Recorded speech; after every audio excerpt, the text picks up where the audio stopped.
PEA executives vowed to fight for workers' rights.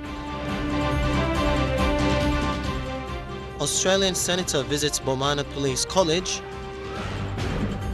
And senior accountant says corruption is the biggest challenge for the practice. This is National EMTV News with Tokana Hasavi. Good evening and welcome to another working week with National EMTV News. The newly elected president of the Public Employees Association, Emma Faitelli, has vowed to stand up and fight for the rights of workers in PNG's public service. At the inaugural meeting of the new National Executive in Port Moresby today, Faitelli said PEA will aim to establish a welfare fund and insurance for all public servants. Representatives from across PNG came together today for PEA's first executive talks since its new board was formed in January. The meeting signals a fresh start for the union, who has been without official leadership since President Michael Malabag resigned in 2012 to contest the national elections. Acting President Anna Igo headed the union in the interim until elections were held late last year and Emma Faitelli was sworn in as president. PEA is the biggest union in PNG, representing almost 10,000 public service employees from both the national and provincial governments. Emma Faitelli says she will draw on her extensive experience with the Department of Personnel Management to develop new strategies to improve the working conditions of public servants in Papua New Guinea. She claims there are inadequacies in the public service, with low-ranking employees having limited access to basic entitlements such as welfare and insurance.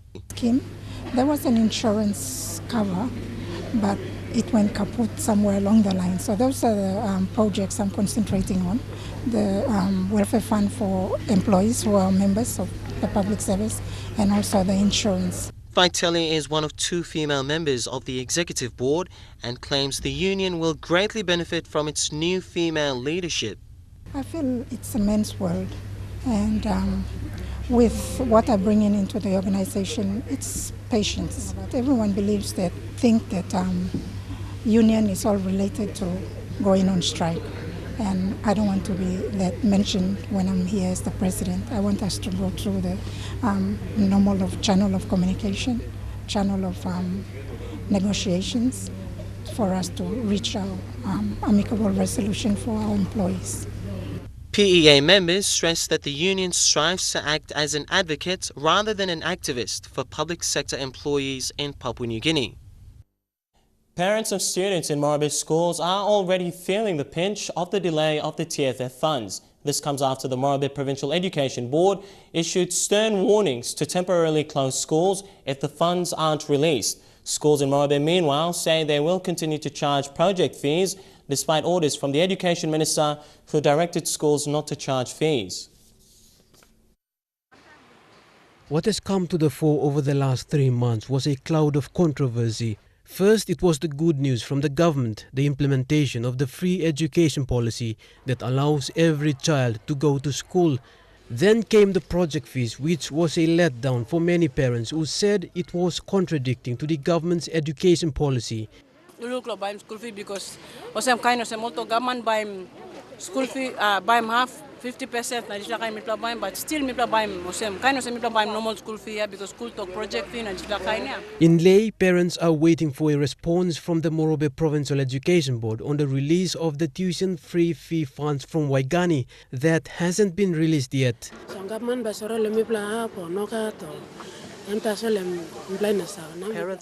The Provincial Education Board of Morobe said last week that schools are most likely to close if the much-needed TFF funds doesn't come on time. If that allocation equates equal to the number of students, we wouldn't face this. Earlier last month, the Education Minister issued orders to schools all over the country not to charge additional fees to students. The government has provided all the school fees. There is no point for any school to charge any fees. But schools in Morobe say they will continue to charge students with project fees to keep the school running, and they will reimburse parents once the TFF fund is released. That's very, very hard. If the government says, no, don't collect fees, we find it very difficult. To start a school year, we have money to start a school year. We cannot go without money.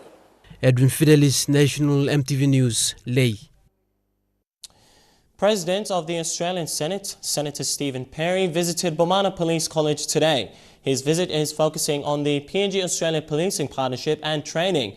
During his two-day visit, which started today, he has already flagged more improvements in the college's infrastructure. The Senator was accompanied by Australian High Commissioner to PNG, Deborah Stokes, Australia Assistant Commissioner Alan Scott, Deputy Commissioner Administrations Awan Sete, and other senior officials. He took a tour of the Bomana Police College facilities. By the request of the PNG government, RPNGC and AFP are working side by side in policing law and order, mentoring and training new police recruits, which is a new phase of their partnership. Senator Perry admits the infrastructure needs renovation. We're very happy to assist. There's an obvious lack of infrastructure here, and in Australia we've been very fortunate to have better infrastructure in our police training facilities. But certainly here there's a plan for improvement. The Deputy Commissioner has outlined a lot of good plans. The infrastructure and facilities at Bomana Police College, built in 1960s and 70s, are not conducive for learning. Although some have been renovated and rebuilt, they are not up to standard. There is not enough ventilation, limited classroom space, and are visibly run down. Yet, the government is pushing to building police capacity. That's not improving the capacity, because you think about people dying, people retiring and all that, so it's an imbalance as we go along, but at least we're moving forward. The population of our country, all that needs to be taken into account. With the assistance of AFP, $300 million Australian dollars is being pumped into the RPNG Constabulary over 3 consecutive years for infrastructure and capacity building, training new recruits and police personnel, and providing advisory roles. With the new phase of the RPNGC and AFP partnership, AFP is training new recruits. Although the curriculum is the same, they are placing greater emphasis on discipline, ethics and practical policing. At the request of the Papua New Guinea government, we recast the recruit program. We did it with the RPNGC colleagues, and now we're delivering that program, as the Senator said, side by side, walk one time. Meanwhile, the current police manpower in PNG stands at 6,005. By 2050, PNG should expect at least 32,000 police personnel. Vasina Tayama, National MTV News. Wat Kitty, a private accountant and the founder of Kitty & Associates CPA public accounting firm, says corruption remains one of the biggest challenges faced by the practice. He has called for standards to be set by Papua New Guineans in the accounting practice. Mr. Kitty made these remarks recently when reflecting on his achievements and challenges faced by the accounting practice. This is Wat Kitty. He has been a practicing accountant for over 28 years. He is the founder of Kitty & Associates, certified practicing accountants. His efforts were recently recognized by the government when he received the Logohu Award for his services to the accounting practice. Currently, there are about 100 Papua New Guinean accounting firms. Wat Kitty has called for standards to be set in the practice. When I say standards, I mean in all categories, like your professionalism, your ethics, your work attitude, all your attributes that add up together, and that makes up a total person. And that's the kind of standard I've dreamt for all years to study up, and I've done it, and I'm happy. Labeling his accountant firm as a homegrown international firm, Wat Kitty suggested for other accounting firms to be localized so that local professional accountants can be given the opportunity to expand their practice. Localized accounting profession means that at least they give some share of the world-class international firms away to Papua New Guineans, at least some share, not wholly owned by foreigners.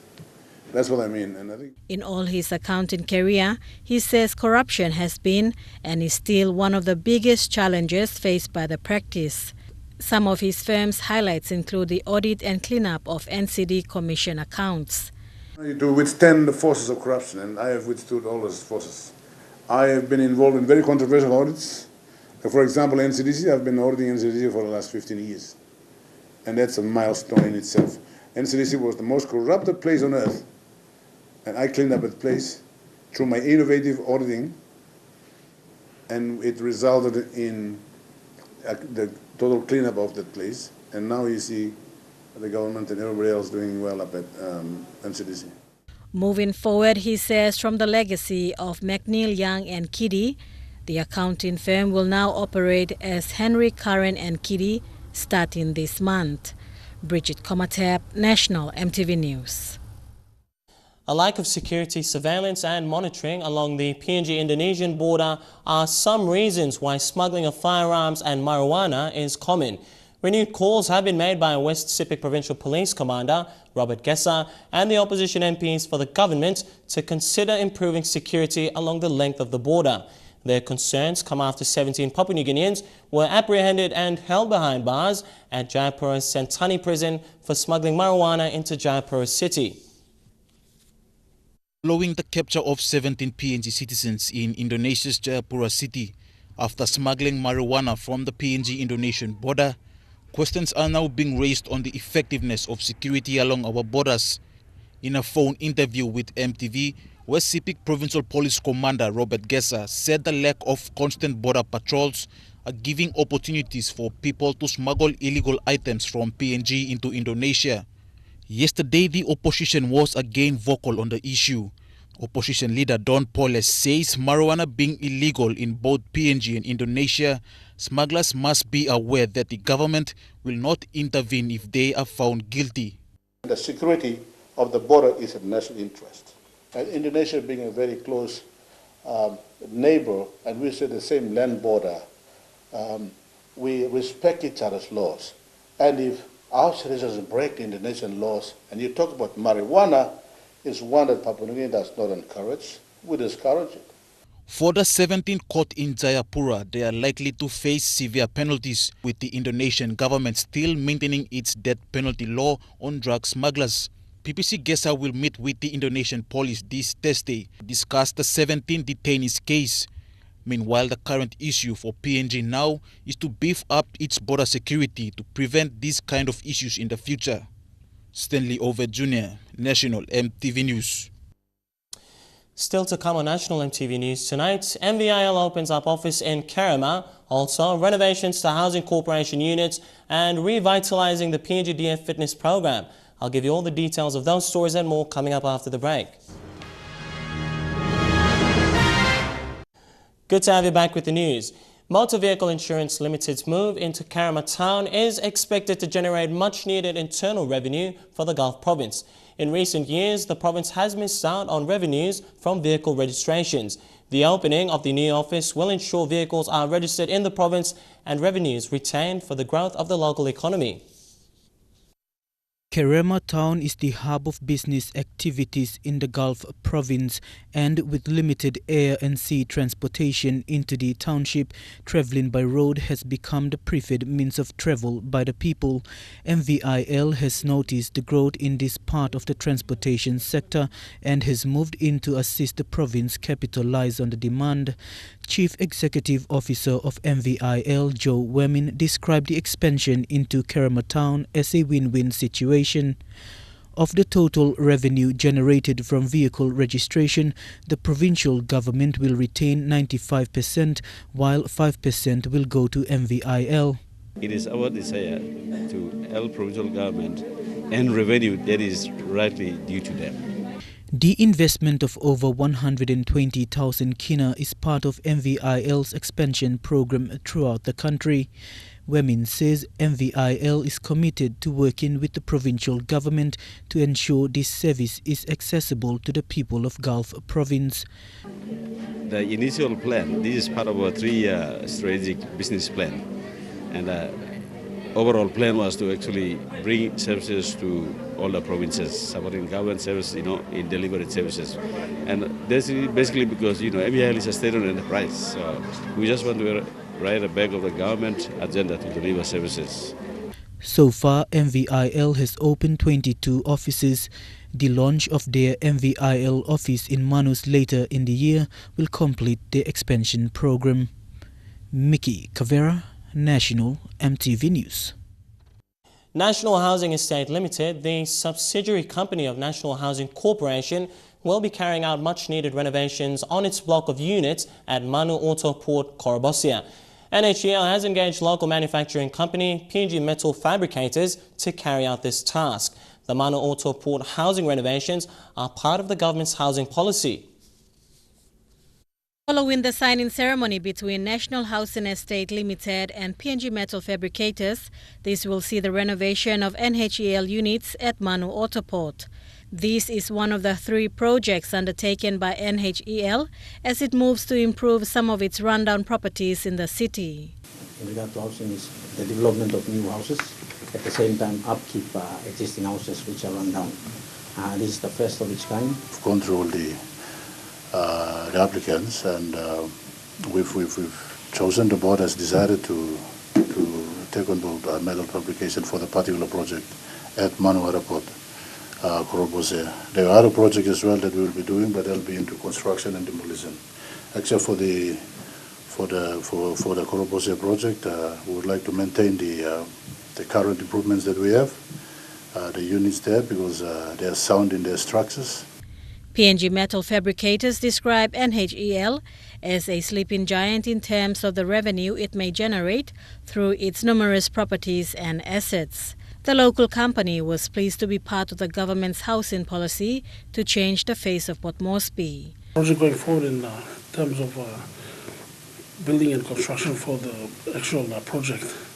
So on behalf of my company, I would just like to thank National Housing Estate Limited for inviting us to Port Moresby today to sign the MOU. Renovations will start as soon as National Housing Estate secures temporary accommodation for the current legal tenants at the Manu Autoport units. Bridget Komatap, National EMTV News. All serving members of the Papua New Guinea Defence Force are expected to undergo compulsory medical tests. This is part of the Commander's plans to revitalise the PNG-DF fitness program. The program was launched today in partnership with Hospital Poraman Foundation. Fitness level within the Papua New Guinea Defence Force has been a concern over the years. However, since taking office in 2014, Commander Gilbert Toropo has prioritised fitness as one of its main objectives. He followed through with his intent, launching the compulsory routine medical checks for all 7 members of the force. We beefed up the physical training program. We've issued a physical training policy. So our fitness program is going back on schedule. I'm quite happy to say that having visited all the units, fitness level of our servicemen and women are in very good shape and states. The routine medical checks are aimed at empowering soldiers to be health conscious. Toropo highlighted that the force needs physically and medically fit soldiers to perform its mandated duties. We are prepared to carry out our constitutional duties and responsibilities, and also help support the PNG government in some of the major events that are before us, which the country will host. This year will be 2015 South Pacific Games. Next year will be the International Soccer Tournament, under 20 women's soccer tournament, which will be held in PNG. And of course 2017 is the national election, and in 2018 is the World Leaders Summit, APEC 2018. PNGDF has engaged the support of Hospital Poraman Foundation to assist with health talks. Founder Janet Sears emphasized the importance of healthy living, commending the force for taking a vital step in addressing fitness within the force. In particular, he is quite interested to get the medical status of his officers intact and in order, so that he can start to look at ways of improving his officers. After completing Murray Barracks, the team of PNGDF medical staff and Hospital Poraman will move to other military bases in the country. Nikki Cavera, National EMTV News. A mother from the autonomous region of Bougainville is the first female to graduate with a Master's in Management from the University of Natural Resources and Environment. The university said Ruby Mirinka is the first female to successfully complete the course since the inception of the program in 2000. MTV's Delibago has more in this report. Ruby Mirinka was amongst over 160 students who graduated last Friday at the UNRE main campus in East New Britain province. But Ruby is the first female to graduate with a master's in management from the university since the program began 15 years ago. During the graduation, that I was told that I was the first female to graduate from this course. Ruby is currently director of the Bougainville Healthy Community Program, which started out as an NGO but has now been integrated into the autonomous Bougainville government system. The program will link informal health to formal health through a referral system. It also focuses on capacity building. As director myself in the program, I wanted to improve my management responsibility, so I decided to take up the course so that I can perform better at that level. I asked her if she was thinking about further education, but she has other plans. Well, I'm thinking of going to politics, but I want to go into politics after I've established the foundation for community development. As a mother and a manager, Ruby said her achievement came from hard work and support from her husband and family. She said it's possible for women to succeed at this level of education. It is so very important that we as women complement each other. We as women work together and support our menfolk for the development of our country. And for me to achieve this level is through hard work, and I would encourage other females to work hard and especially get the husbands and families supporting the women folks so that they can reach the highest level whereby they can also be involved in decision making and policy making. Delhi Bagu, National MTV News. Chairman of Okteri Mining Limited, Sir Moy Ave, says Papua New Guinea must continue investing in education if it wants a better future. He made this call when speaking at the opening of brand new classrooms and teachers' units at Tabubil Elementary School, jointly funded by OTML and the national government. Sir Moy reminded those present of the importance of investing in PNG's greatest asset, that's human resource. He commended the previous board of OTML as well as former CEO and MD Nigel Parker for having the foresight in investing in the education of children within Tabubil. As a sign of gratitude to the former OTML CEO and MD, the teachers' units were named Parker units. The classrooms were funded by the national government at a cost of 1.8 million kina. These funds deducted from OTML dividend payments, whilst the teachers' units were funded by OTML at a cost of 2.7 million kina. And now we check out the finance news. The kina closed unchanged at $0.3725 in the interbank market. At Bank South Pacific, the kina was fetching $0.365, $0.4725 Australian dollars, €0.3396 and 43.44 Japanese yen. Looking at commodity prices at New York close, gold and copper closed the day higher, while coffee and cocoa closed lower. Palm oil and crude oil closed lower as well, while copper closed the day higher. And finally, on the stock market, the Dow Jones closed at 99 points higher, the ASX closed at 5 points lower, and the All Ordinaries closed at 5 points lower as well. Still ahead on National MTV News, friends, family and media colleagues farewell radio personality William Myrie. Stay with us.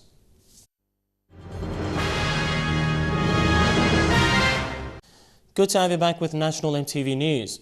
The friends, families and colleagues of radio personality William Myrie paid their last respects at his funeral service before the weekend. The 53-year-old radio announcer died in the Philippines late last month after a stroke. His daughter described him as a hero. It was a private funeral service in Port Moresby for the respected radio announcer. Family, close friends and former colleagues from the media were there to pay their last respects. The late William Myrie was more popularly known to the Motuan audience as W. Tamona Bona M. Tamona. His distinct voice and stylish, almost hypnotic presentations also landed him the nickname Mauswara Myrie. During this time, he was also known as Mauswara Myrie, because the moment he would go on air, people would hang on listening until he finished his shift. With his magic voice, he lured many clients to advertise with Kalang FM. Those at the funeral heard that late Myrie was eldest of 6, born to Reverend Robert and Naime Myrie. He was educated up to grade 6 at Hagara Primary School. But it was his love of reading, unique announcer's voice, and pure determination that took him from being a car salesman to a master of the airwaves with Radio Central, FM Morobe, Kalang FM, and finally with Lalokau FM. He also worked as news presenter for a year at EMTV. His daughter, Sarah, described him as a hero. My father was hardworking.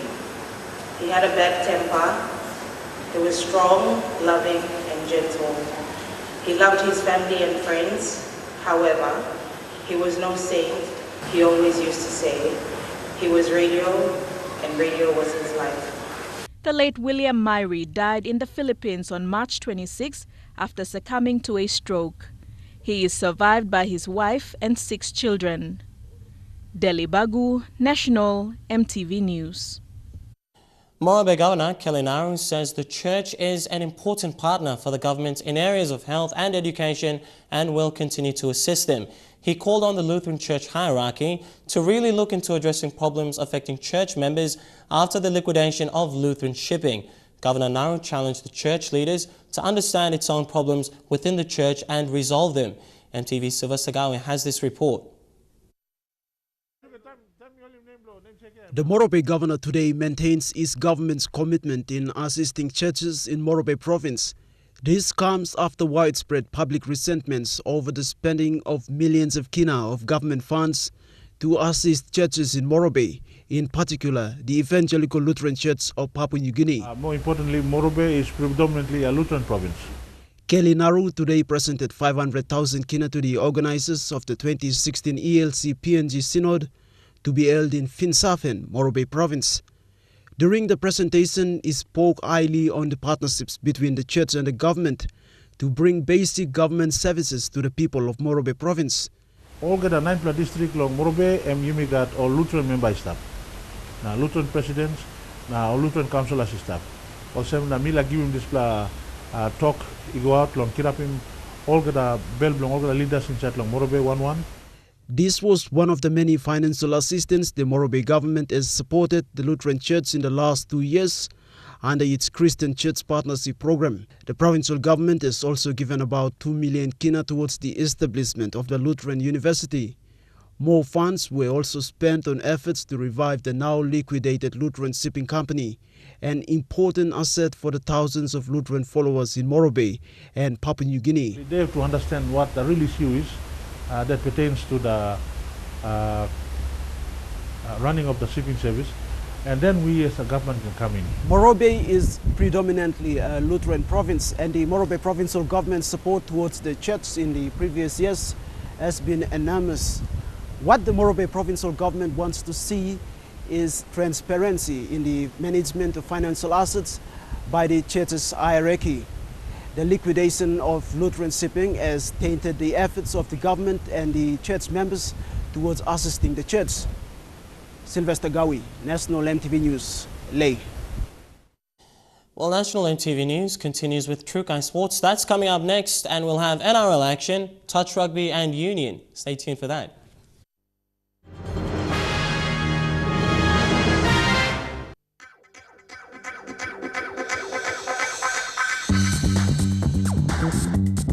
Trukai Sports.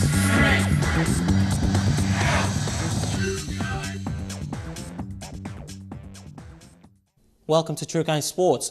Well, round 6 of the NRL saw a brilliant performance from Brisbane Broncos as they continued their impressive form, defeating the Sydney Roosters 22 points to 18. The Sharks, Titans, Storm and Dragons finished off the round with much-needed wins as well. The Cronulla Sharks, following their impressive performance against the Roosters, showed the same brilliance this weekend, defeating the Newcastle Knights 22-6. Ben Baba hobbled off the field 4 minutes from full-time with what appeared to be an ankle injury. The Gold Coast Titans proved too strong for the Parramatta Eels, winning the match 38-16 in front of a home crowd. Center James Robert was the star of the Titans with a hat-trick including 2 intercept tries. Set up it nicely. Roberts is going to find top speed. Roberts gets there, yeah. Queenslander Cameron Munster had an outstanding performance in the absence of Billy Slater, helping the Melbourne Storm overcome the Canberra Raiders 14 points to 10. Fanoa's offloaded this time. Chambers back inside the Munster. Munster score. The St. George Illawarra Dragons thoroughly deserved their impressive 31-6 victory over the Canterbury Bulldogs. Tyson Frizzle avoided being sent off despite knocking out Canterbury prop Tim Brown with what is deemed as the worst swinging arm this season. Round 6 sees the Broncos sitting at the top of the points ladder, 2 points clear from the Melbourne Storm, South Sydney Rabbitohs, St. George Illawarra Dragons and the Newcastle Knights following close after. The Manly Sea Eagles are sitting at the bottom of the ladder with just 1 win so far this season. Dion Kombang, National EMTV Sports. The Port Moresby Corporate Touch Rugby hosted its round 3 matches at the Murray Barracks Oval over the weekend. It was a fun-filled competition as enthusiastic players from each team put on a show for the people who turned up to watch. EMTV's Shane Saroya has more. The games kicked off at around 10 a.m. in the morning with the open mixed division. Transport up against Islands Petroleum in Field 1 and Ella Motors versus Transport 2 in Field 2. Transport 1 and 2 dominated the first matches, registering 6-point and 11-point respectively, beating their opponents. Still in open mixed division, Moni Plus trashed Morgan 11 points to 0 and BSP outmatched their rival Vicent City by 6 points to 2. Transport defeated Island Petroleum 5 points to 1. And in the open women's division, BSP again proved unstoppable, defeating Vicent City in a massive 11 points to 1 scoreline. In the other matches, Ella Motors and Laco were tied in a draw, 4 points all in the open men's division, and Parapella outclassed Transport by 2 points to 0. In the Masters division, Parapella again defeated Transport by 6 points. The battle between the BSP and ExxonMobil was somewhat interesting. The Finance Minister, James Marape, ran out on the field alongside his teammates from ExxonMobil. Touch competitions they play on Sunday, which is friendly for me. They also have the Masters competition, which is for golden oldies like me who are above 35. So it's suitable for my age group and for my body size. So I'm just here to enjoy the game, but it's nice to see many Papua New Guinean women and men, families coming out to enjoy touch game. As I said, it's a form of rugby that is suitable for people of all age groups, from young children, teenagers. And ExxonMobil boys were first to put points on the board with swift passes and line breaks. BSP hit back with a try before the halftime break, the only try of the afternoon, as waves of attack from ExxonMobil increased the scoreline to a 6-point win over BSP. Shane Saroya, National EMTV Sports. Guyra Village outside Port Moresby kicked off their Rugby Nine's pre-season grand final over the weekend with different teams from the village going head-to-head in a thrilling encounter. The 2-day pre-season began on Friday with 16 teams taking part in the competition.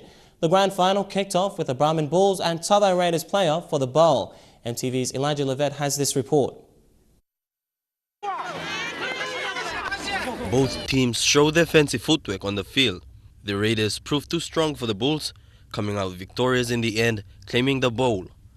In the plate grand final, Barber Rangers came into the match as heavy underdogs, playing experienced side Pasi Labo Labo. Rangers put up a good fight against Pasi, but it wasn't enough to secure a win. Pasi Labo Labo claimed the plate in this year's pre-season finals. The main game was between Soda Knights and Zaikeva Storms. Both teams went head-to-head in a thrilling encounter.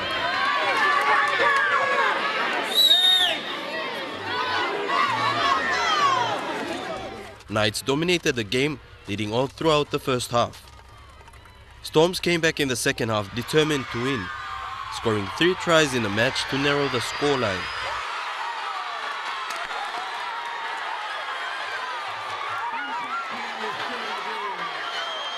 Storms tried their best to level the score, having missed the conversion going down to the Knights 12 points to 14. The 2015 Pacific Games mascot Tura the Kokomo was also present at the preseason grand final. Elijah Levette, National EMTV Sports. True Guy Sports continues after the break. The Solomon Islands names its soccer squad for the Pacific Games. Details when we come back. Stay with us. True Guy Sports. Good to have you back with True Guy Sports. Solomon Islands has selected a 29-member soccer squad for the upcoming Pacific Games. This follows a month of grueling trial matches, which included test matches against PNG's under-23 team, as well as Hekari United FC. Over the coming months, the squad will be further trimmed to 20 players who will represent the country at the Pacific Games in July. Patrick Minetti, head coach of the Solomon Islands under-23 men's team, announced the squad now in training for the Pacific Games. Soccer at the Pacific Games will be played at the under-23 level. The squad, dominated by top players from the Telecom S League, was named after several local and international trial matches against PNG last month. The PNG under-23 team drew 1-1 with Solomon Islands.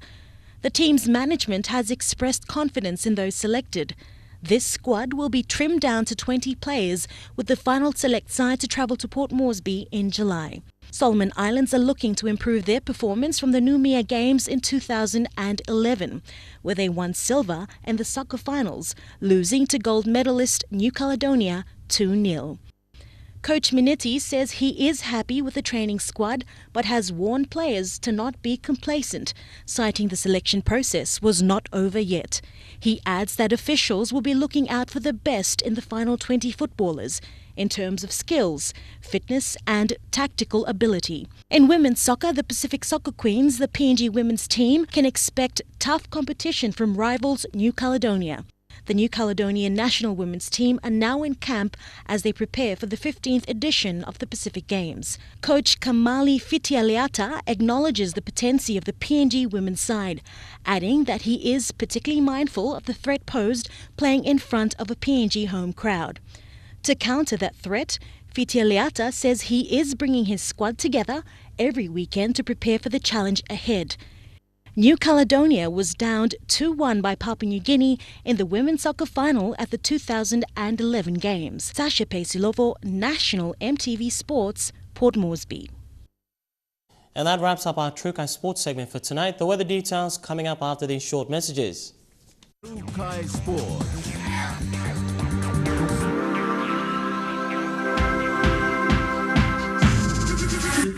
True Guy Sports.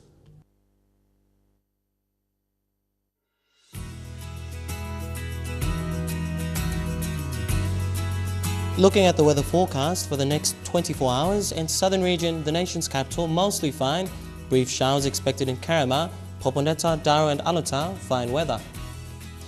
In Momase, cloudy weather expected in Wewak, fine weather for Vanimore, showers in Madang and a few showers expected in Lae City. In the New Guinea Islands, mostly fine expected in Kokopo, Lorengau and Kavieng, brief showers in Buka and few showers expected in Kimbit. And lastly, in the Highlands region, Gorok and Kundiawa, brief evening showers, cloudy weather in Mendi and Wabeg. A recap of our main stories before we go. PEA executives vow to fight for workers' rights. Also, Australian Senator visits Bomana Police College, and senior accountant says corruption is the biggest challenge.